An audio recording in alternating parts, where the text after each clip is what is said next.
Welcome to Fundraising Leaders with Drew, where we embark upon a journey to discover the heart and soul of nonprofit fundraising and decode the strategies that lead to fundraising success. I'm your host, Drew Clancy, and I am grateful to be joined today by Chris Gabriel, the founder and president of Wise Generosity. Over his career, Chris has served as a development director, a nonprofit fundraising consultant, and now is a longtime wealth advisor at a major U.S. investment firm, advising individuals, families, nonprofits, and foundations. Chris has experience in every vantage point of fundraising as a donor, staffer, board member, advisor, and now author of Wise Generosity, a guide for purposeful and practical living and giving. Let's jump right in with Chris.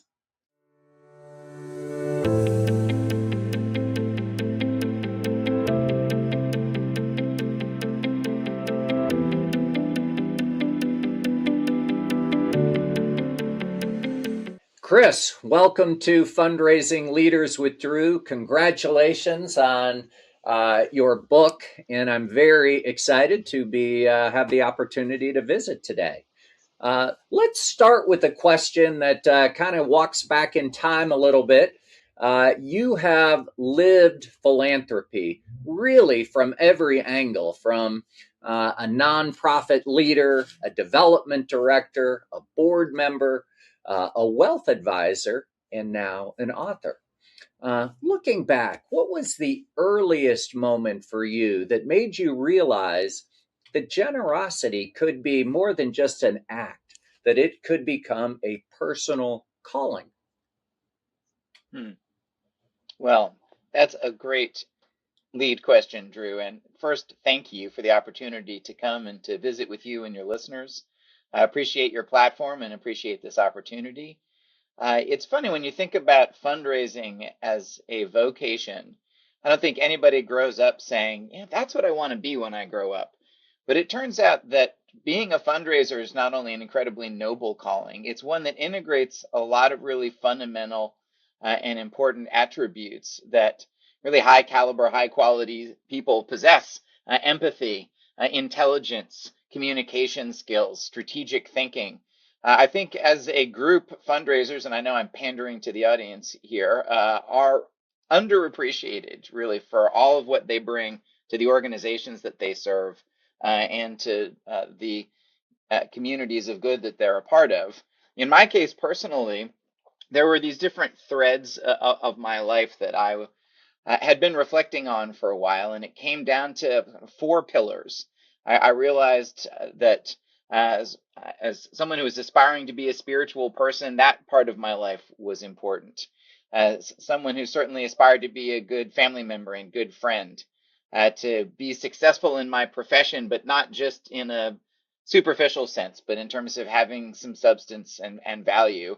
And then lastly, the community service was important to organizations that I had been part of.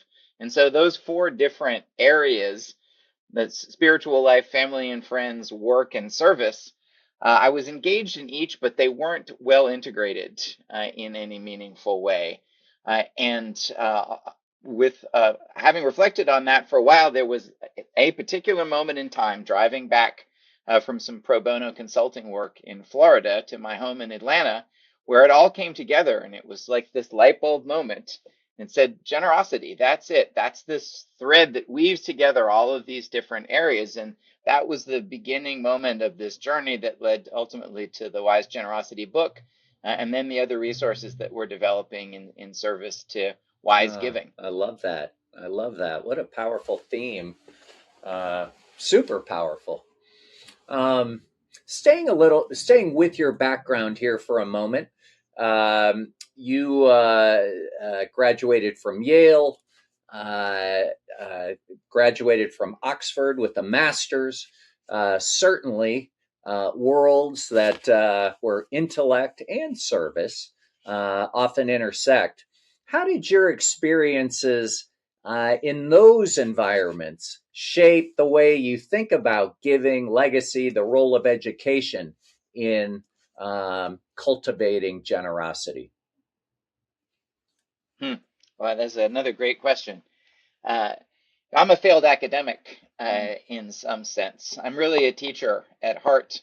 And the type of study that I did at the time was more focused on history, which is my background. And I thought I was going to perhaps be a boring college professor. It was only the realization that there were legions of tenured professors who were going to be in their jobs for decades ahead of me that were going to prevent the likely hiring at any university that I imagined working at, that redirected me into other areas, which ended up being the nonprofit space, which ultimately became fundraising in that first phase of my career.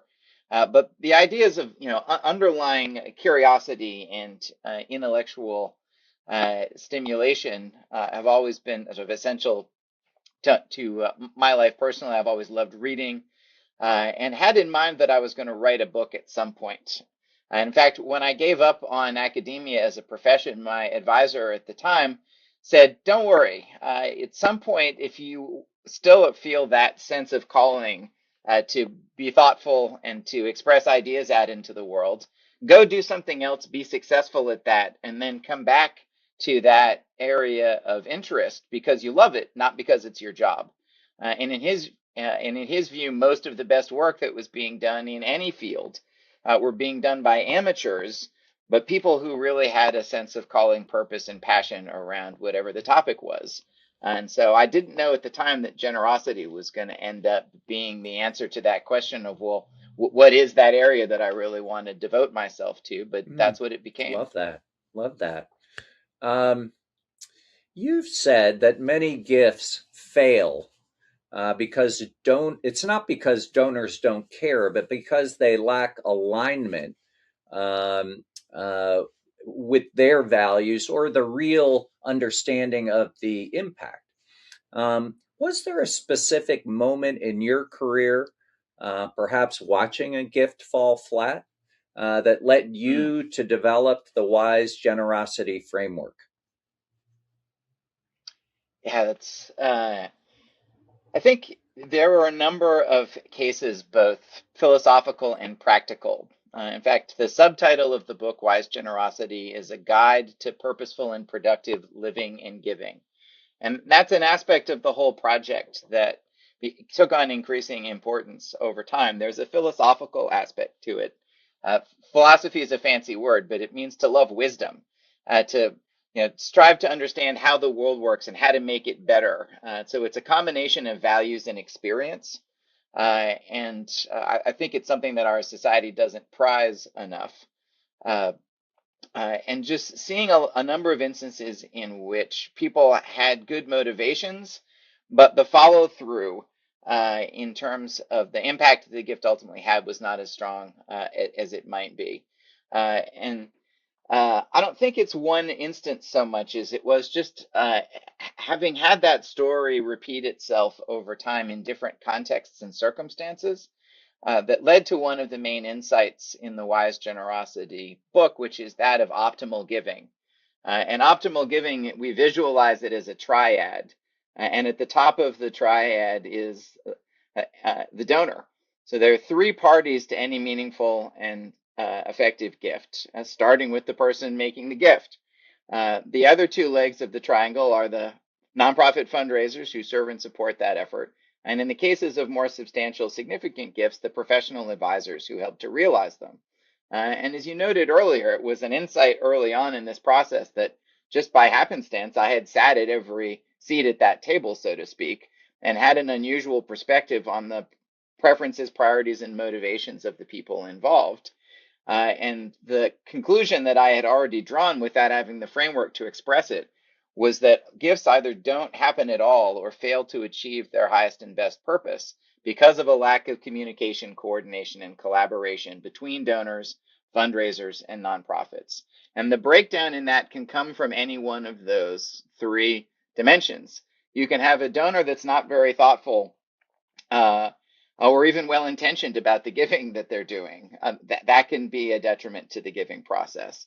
You can have a fundraiser or an organization that maybe through no fault of theirs, just feeling pressure, they need to get that gift done. It's mechanical. It's more of a transaction than it is a relationship. And that can cause the gift to fall short of its potential in terms of really being fulfilling for the donor. You can have a donor and a fundraiser that come up with a great plan that's really going to honor the donor's intentions and wishes. They can take it to the professional advisor who throws cold water on the whole thing, either because they don't understand it or maybe their incentives aren't in the right place. And so you see within these dynamics all of these ways in which you get suboptimal outcomes. And a lot of what Wise Generosity intends to do is provide a framework. So there's better communication, coordination, and collaboration. And there's some frames of reference that everybody in the process can use to try to see the highest and best outcomes take place. Following up on that, looking at it specifically from the fundraising leader's perspective, what does that individual, given the framework, given your experience, how can that fundraising leader better kind of facilitate this that ends up being in not only an impactful gift financially, but for the donor? Yeah, it's a challenge. I mean, again, let's be honest. This is fundraising is a difficult business. There's a lot of demands, sort of insatiable appetite for resources. A lot of the folks with whom we work in leadership at our organizations may not necessarily understand how difficult our work is. They think we're kind of a faucet to open up and just money comes out. There's often a lack of understanding about the relational side of what we do. And that leads into almost a path of temptation towards treating donor engagement as a transaction rather than as a collaboration. One of the most compelling statements I have ever heard in all my years in this world of fundraising came from a very wealthy, high impact, high visibility donor who said in a candid moment of private conversation that she was tired of being treated as an ATM at the intersection of you have money and we need money. Let that sink in for a minute. This is someone who had given millions and millions of dollars away to good causes and was rightly celebrated for it. She was feeling exhausted and somewhat put out by not having people approach her as a person who had vision and values and things that she wanted to express through her giving. That's just a missed opportunity to build a deeper, stronger relationship. And so I know most of the folks who are listening maybe nodding and thinking, well, yeah, that's, I see that happen, or I have seen that happen, or maybe I even see that happening around me right now. And it's easier said than done at times. But I think that at its core, making the donor the hero of the story and recognizing that our main role as fundraisers is to be the guide. I've got a presentation on this I do, and my avatar for guide is Indiana Jones. So I've got a picture of Harrison Ford in the fedora up on the screen, and maybe that's not what your vision of a guide is. But if our job is to help that donor fulfill their highest and best purpose when it comes to making the world a better place, using their resources in service to that vision, that's a noble calling. It's also one that's likely to produce better outcomes in terms of the donor inspiration and satisfaction, and ultimately gifts that are meaningful and effective for our organization. Mm-hmm. I'm going to continue kind of along this path. You have served as a development director, later as a nonprofit finance consultant. Chris, what did these frontline roles teach you about the real emotional and operational challenges that fundraisers face? Yeah, that's a great question. I think that the reality of the environments in which we often find ourselves is driven by scarcity. And that's one of the main visions articulated in the Wise Generosity book is the decision that we all have in life, whether consciously or unconsciously, to have an abundance mindset versus a scarcity mindset. And the world pulls us strongly towards that scarcity mindset because there's never enough time, there's never enough money, deadlines are short, budgets are tight, and we live in an environment as well where the degree of difficulty facing fundraisers is going up and up and up. I mean, just think about the world around us at this point, the challenge that we've got from the shifting funding landscape, the fact that we've got escalating needs across the board in every segment of the nonprofit world. And by all recent data, we've got a shrinking pool of donors that are being asked to give more and more and more. It's a recipe for high stress and a high level of difficulty. And so having been on the front lines and recognizing that and being in those meetings where maybe there were some unrealistic expectations from people higher in the organization about what we could realistically do, all of those are real difficulties that we face as fundraisers. And that begs the question, well, what do we do about that? And I think as fundraising leaders in your audience, I think one of the main tools that we have to use is our unique strategic understanding of our organizations and how they work and what they're capable of doing. Because we are a liaison between the programming of the organization and the funding of the organization. And it's our task to communicate, to package the programs, to deliver them and share them and express them and inspire people to want to be involved in them in ways that hopefully produce those revenues that are needed. But we also have a feedback position in that we're also hearing from this at least one important constituency, our donors, what they're Right. responding to, where they're seeing us succeed and maybe where we're struggling. And I think if fundraisers were generally elevated more in strategic conversations at the leadership level, that happens, I think, as a best practice in the highest performing nonprofit organizations. But that's what I think I saw more than anything. And I had the good fortune in that development director role to be working in an environment where the CEO of the organization really valued that work. And one of the opportunities that I had every month, we had an outside consultant who was a friend of the organization, whose basic job it was to come and help us think big thoughts, look strategically at the organization as a whole. He knew the ecosystem in which we operated well, knew a lot of the people that we were engaged with well. And so we had lunch and a couple hour long meeting with him every month to think big about what we were doing, how we were doing it, what we were communicating, etc. And having a seat at the table for those conversations really gave me a lot of insight into the organization and how it was functioning, but also gave me an opportunity to express from the field, what we might be doing to move the needle. Program drives fundraising. I think we all appreciate that. If you don't have a solid program, it's going to be a struggle to raise money. But fundraising can inform program and help to nurture and improve it in ways. And back to that optimal giving triad, that link sometimes is not as strong as it could be, in part because we're not providing the level of feedback and accountability to our donors as we might. Because they often have a great deal of commitment and investment in the work that we're doing, and can be sources of help to us in fulfilling our mission if we give them more of an opportunity. So that was a whole lot in one string of consciousness. So thank you. And then you may regret having prompted that. Hardly. That So was your initial relatively innocent no, love question, it. Drew, Love it. No. led to that whole soapbox. Let's go to the other part of the triangle now. You now advise high capacity families and foundations. Have there been any eye opening lessons for you, Chris, about how wealthy donors really make decisions? And how did that reshape your approach to fundraising? That's a great, I keep saying those are great questions because they are. Thank you, Drew.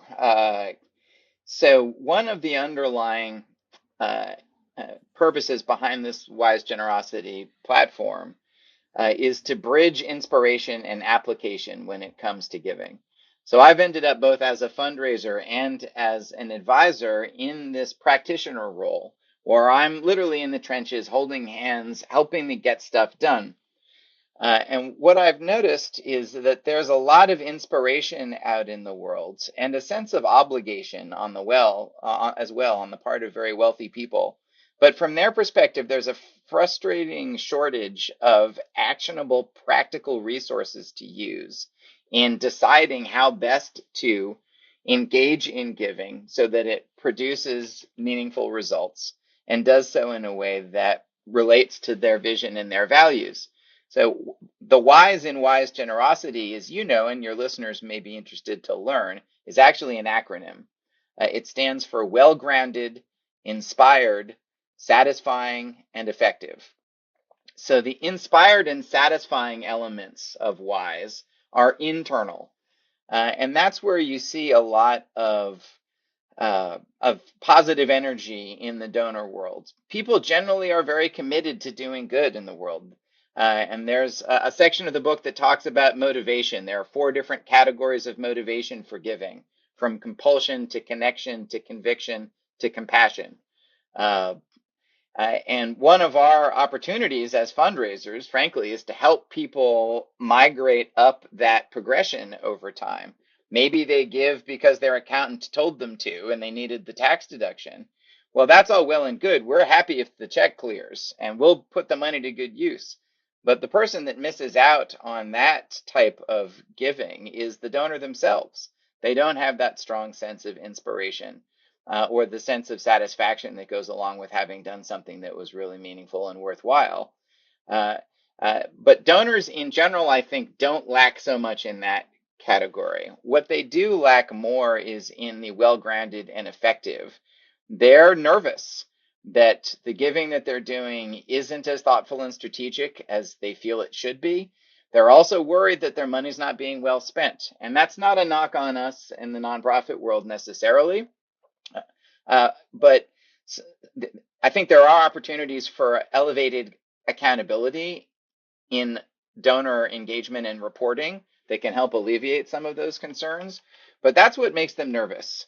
And anything that we can do to help reassure them that not only are we providing them with an inspiring outlet in their goal to make the world a better place, that will ultimately lead them to be satisfied at having invested that money and having harnessed it effectively in service to the cause that we represent, that they care about, but also reassuring them that the process that they're going through is well grounded and ultimately the outcomes are effective. That goes a long way towards addressing what I think is a major underlying concern that high net worth donors have. Indeed. Staying with the 4 elements of the wise generosity model, um, how do nonprofit leaders translate these 4 principles into day-to-day fundraising practices that build trust rather than pressure?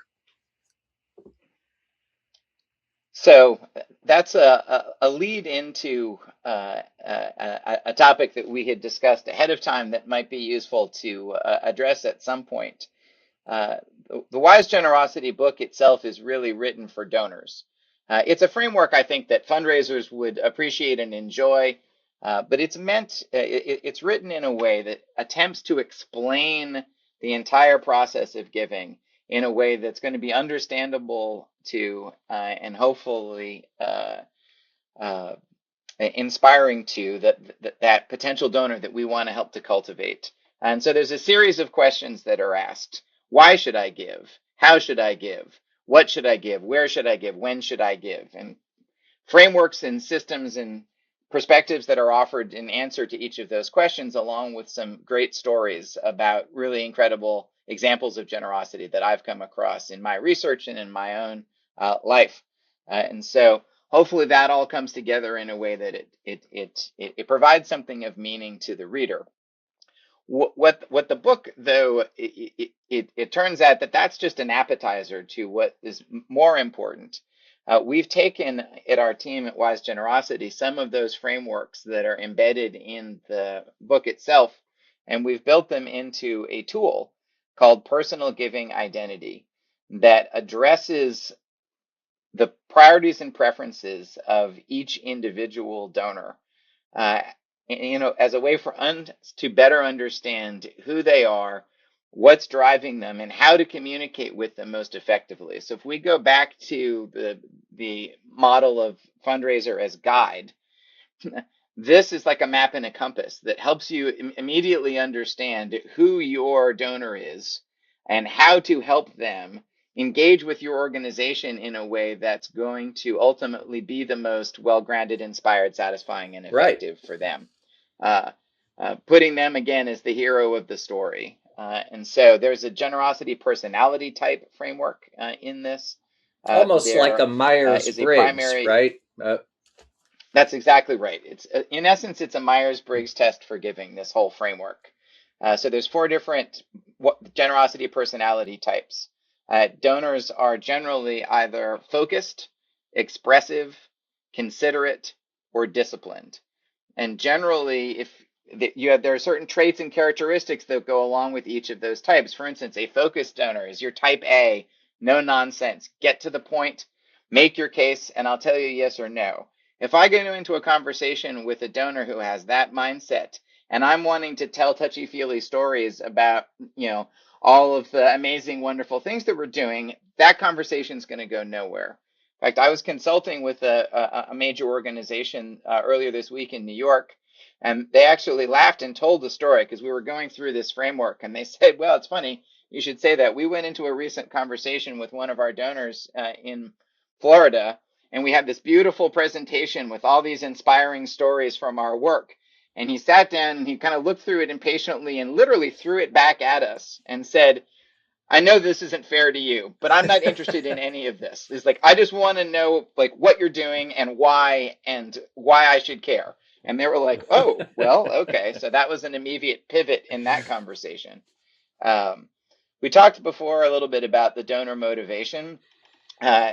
Some of that framework came from a good friend of mine who was a senior fundraiser at Harvard for many years.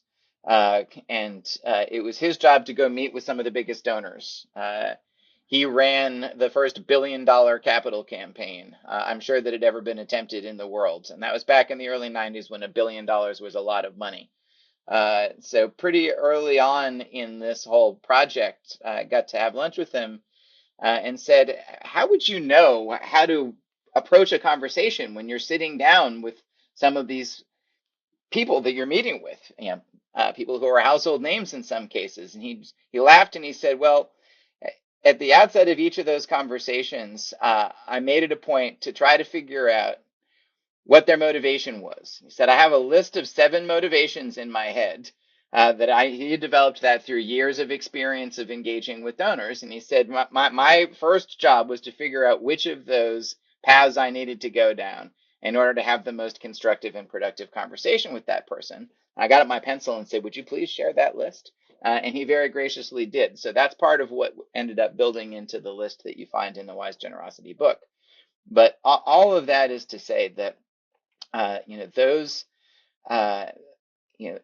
the way in which we go about that process of engaging with the donor, if we have that framework with them at the center of the conversation, and we have that sense of relational awareness about them, it really goes a long way towards making sure that we're delivering what they need out of the conversation, which is a way in which they can reinforce a giving process that ultimately is wise, well-grounded, inspired, satisfying, and effective for them. So that's a framework that listeners may be curious to learn more about. That they can go to wisegenerosity.com and find out some more, or reach out to me directly. I'd be more than happy to share further thoughts about any of this with anyone on the Is there a program way for nonprofits themselves, universities, healthcare systems, et cetera, to use that tool as well, or maybe just to understand the different types of donors? Or yeah.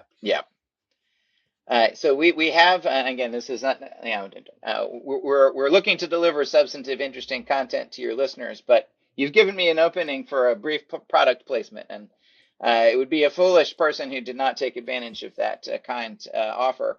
There is a a system that we've developed called Advance, where the personal giving identity and several related resources are offered to nonprofits for use in donor engagement.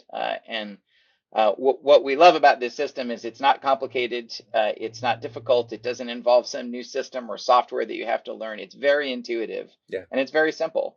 And it's a 5-minute, 22-question multiple choice assessment that you share with the donor. And in that, you get years worth of relational awareness back in 5 minutes around all of those different attributes that I mentioned. And there's related pieces that go along with it. There's a group composition tool that you'd use to engage with a board, or a couples alignment tool that you take spouses and look at each of their profiles side by side. And we've all been in those conversations where you go in and, the one partner feels very strongly one way, the other partner maybe not so much, and those are challenging conversations to navigate sometimes as fundraisers. This gives you a resource to use to be able to do that more fabulous. Yeah, so hopefully, that sounds... again, bridging inspiration and application. That's hopefully there's some utility in all of that maybe some folks listening would be interested in, and by all means, feel free to follow up if so. Love that. You have written, Chris, that you write that generosity is a muscle. What structures, what rituals within nonprofits help strengthen that muscle in donors, volunteers, board members? Tell us more about that. It's a good analogy, I think, because it is like exercise. Things that we know that are good for us that we maybe don't do all the time. And that's, I think, something that distinguishes generosity from other healthy behaviors, is the payoff that you get from being generous is so much more immediate in terms of your own psychological benefits. There's a tremendous amount of science behind that, as well as all those other components we've been talking about. It's really amazing. I think one of the things that we have the opportunity to do as nonprofit fundraisers in particular is model generosity ourselves in terms of how we treat our donors, in terms of how our organization functions. I will say, I've had some experiences being an advisor to certain well-established nonprofit organizations, and it was amazing how ungenerous they were internally. The way that people treated each other, the structures that were in place, the incentives that were there. It was disappointing because they were doing good work in the world, but in essence, they were undermining their own ability to achieve their highest and best purposes because they weren't themselves necessarily practicing what they were preaching. And so, I'm sure that all of your listeners and leaders in the field aren't part of those types of, should we say, kind of toxic nonprofit organizations, but we know they're out there. And so some of that is a sense of self-awareness and self-assessment. Another aspect of it is the generosity with which we treat our donors. Back to the context or the comment that was made by the wealthy benefactor who felt like an ATM, that is really a sign of a shortfall on the part of some of the organizations that she had been working with and the people who represented them, to not develop that sense of aligned purpose and common interest, and really built out a relationship that was fundamentally collaborative rather than transactional. Now, I'm aware that there are constraints of time and resources that we have to realistically deal with in our fields. And maybe we can't do that with everyone. But if we could figure out ways to be that much more generous and hospitable to our donors, from the ones that we're only engaging with somewhat superficially at the bottom of the donor pyramid, so to speak, to all the ones up at the top, where we're really hoping to cultivate very significant, sustainable relationships. I think there's an accountability and a reciprocity in conversations about giving that oftentimes we can do better at. Now, that works both ways. And there may be some of your listeners who are saying, well, Chris, that's all well and good, but what about the difficult donors, right? And that was a funny conversation with a friend not long ago. I was making that point in one form or fashion, and she said, but Chris, what about the person that gives us, $500? Or she actually used an example. It was a university context. So there's a huge, like multi-million dollar program that's a mainstay of the university as a whole. And she was describing this very difficult donor that she has who made a $50,000 contribution and felt entitled to tell them how they ran every aspect of the program and pretty much all of their other work besides. So there's a sense of humility that's required on the donor's part as well, recognizing that they're coming into our space to a significant degree. I think that there is often that understanding, but not always. And so I think one of the underlying hopes of wise generosity is to cultivate, again, better communication, coordination, and collaboration, better ways in which we can relate to each other on both sides of that conversation in ways that ultimately are rewarding and elevating for everyone involved.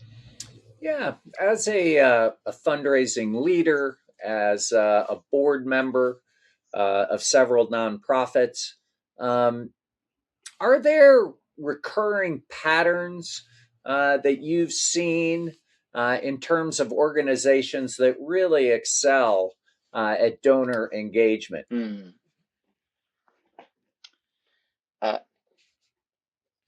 Yes. I think that there is that sense of that collaborative mindset for starters, recognizing that donors' visions and values are not only important to them, but also may offer insight into our work in ways that can be helpful. Again, back to the idea of the fundraiser being a conduit. It's basically our donors, particularly our top donors, are like an amazing focus group of people who have a vision and commitment, vision for and commitment to our work, and want to see it succeed. And I think sometimes we don't provide them with enough outlets to share their thoughts. And having advisory groups and being attentive to and genuinely caring about and being interested in the insights and inputs of people that are providing us with support, I think is something that generally we could all do better. There's a flip side to that, though, and this is another area where I think really good organizations do well. There's almost the opposite side of that coin, where you have a lot of successful people who show up for service or engagement in a nonprofit context and leave the pragmatic, practical, real world vision that made them successful at the door because they somehow see this is a different world. Like, so I guess I shouldn't really care much about, all the things that I might care about if I were running my company. They somehow think it's just a different environment, and the two don't meet. And of course, there are fundamental differences between for-profit and nonprofit enterprises. But I've been in a lot of board meetings where people just tend not to approach them with common sense and a view of how to make the organization as productive and effective as it can be in the same way they would their business if they were running a business. And we have an opportunity as fundraisers and nonprofit leaders to help encourage them to, again, kind of meet us fully with who they are and not feel like they have to be half themselves in that conversation, because somehow what we're talking about is so fundamentally different from their normal experience that their perspective wouldn't apply. I don't know. Have you seen examples of that in your experience and work? Oh, sure. Yeah. Absolutely. It's a great question for sure. Let's, as we get ready to conclude, maybe take a step back and look Sure. from a higher level perspective.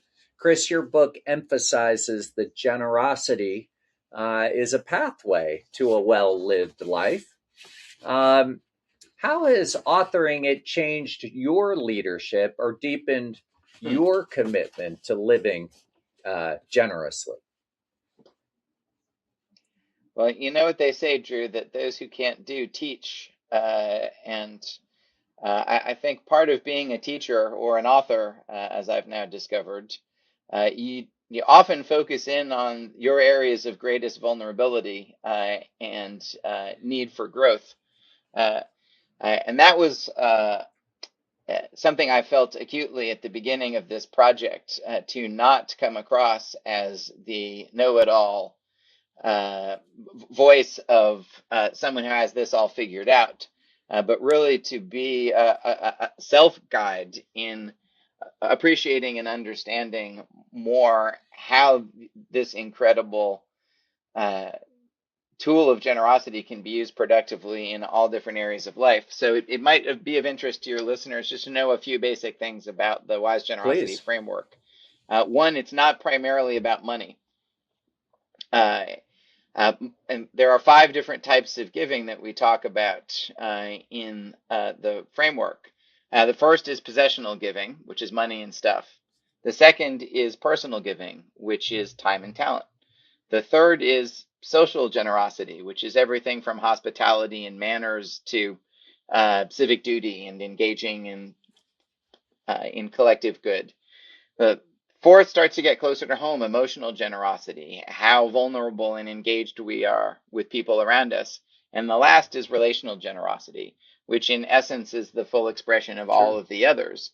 And of course is the essence of a worthwhile life. It's really defined by the quality of the relationships that we have in all the different facets of our life, at home and at work, and in our community. And so being generous, the argument is made, enables you to elevate and optimize your circumstances and those of everyone around you. And the model that's used for that and introduced early on in the book is that of transformational generosity. And generosity is somewhat unique in all of human behavior because if it's done wisely and well, it has this incredible 360-degree benefit. Uh, Generosity changes the giver for the better. It changes the receiver for the better. It changes the society or community of which they're a part for the better. And ultimately, it changes the world for the better. And so if you see that, and again, our listeners today are living that out in their vocation and the choice they've made of career and the dedication they have to the causes that they're serving. But that's a message that the world would really benefit from hearing. And I think one of the wonderful things about fundraising is that it is an opportunity to benefit the people that we are working with and for in really meaningful ways that go beyond just giving them an outlet to donate in a way that's going to produce a positive impact. That 360-degree reciprocity truly is going to be beneficial to them and to their family and to the relationships that they're part of. And the radiating circle of good that does, the ripple effect out in the world, is truly transformational. And so I'm a zealot for generosity, Drew, as you knew, I think, when you invited me on the program. So it was brave of you. Thank you. But hopefully that image resonates with our audience. And I think hopefully folks are nodding their heads and saying, yeah, I believe that. I've lived it out. I've seen that happen in my own work, in my own life, in ways large and small. If we're getting ready to close, there are all kinds of amazing stories in the book, but I kind of want to share Please. one which encapsulates this. If you think about generosity again, it's this misconception I think that we have in the wider world. One of the things that Wise Generosity was was was created specifically to address was a very narrow understanding of what generosity is and who is eligible for it. Uh, so when we think in wider terms, what society sort of communicates to us is that the truly generous around us are people that are very wealthy or very saintly.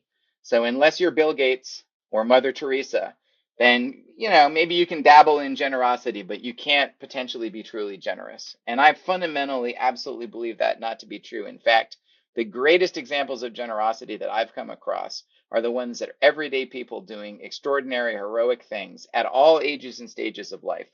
And one of the stories that resonated most strongly with me that I use in the book to talk about this ripple effect of generosity is a simple act of kindness by an 8th grade boy. Let's pause that for a moment. Okay, well, where am I going with this? Right? 8th grade boy, not the person that you're probably most pegging to be like a model of generosity. But the short version of the story is a new girl showed up at school one day. It was a faith-based school. It was in the middle of the year, so she's literally a fish out of water. And at the morning, session with the class, a boy raised his hand and said, "Let's say a prayer and welcome the new girl." Because he was empathizing, understanding what a difficult situation that might be. So, just an act of kindness, a gesture of welcome, of hospitality. Well, that ripple effect spread out into her family. She had wealthy relatives who were really impressed by that and what they had heard, and then what they learned about the school subsequently. It turned out that the school had a really innovative partnership with a local public school where it was doing a lot to elevate the opportunities available to students in a much less advantaged part of that city. The folks showed up at the headmaster's office of the private school and said, "We'd like to do something to help." He in turn directed them to the public school, and they created a program for scholarships and ultimately to pay the college education for students coming Oh from that my. neighborhood to both attend the private school and then ultimately attend the college of their choice. So the moral of the story is a single act of kindness by an 8th grade boy changed lives for generations in multiple families. And what an incredible example that is, that we can all surround ourselves with and that we can live into every day in ways large and small in our lives. And that is what I find to be the truly inspiring essence of generosity. And Drew, you and your colleagues and the folks that are here on this show who are listening in, you exemplify that. So I want to tip my cap to our listeners today and want to say thank you for the work that you're doing in service to that greater good that we also desperately want to be part of. Generosity is the antidote, I think, for much of what ails our modern world in terms of distress, division, and discord. I give thanks for all of you and the work that you're doing, and I hope every success for it. And likewise you, Drew. These great platform here, and thank you for including Chris, me in it. that was great. What an awesome story. A great way to conclude today. Thank you again for being part of Fundraising Leaders with Drew.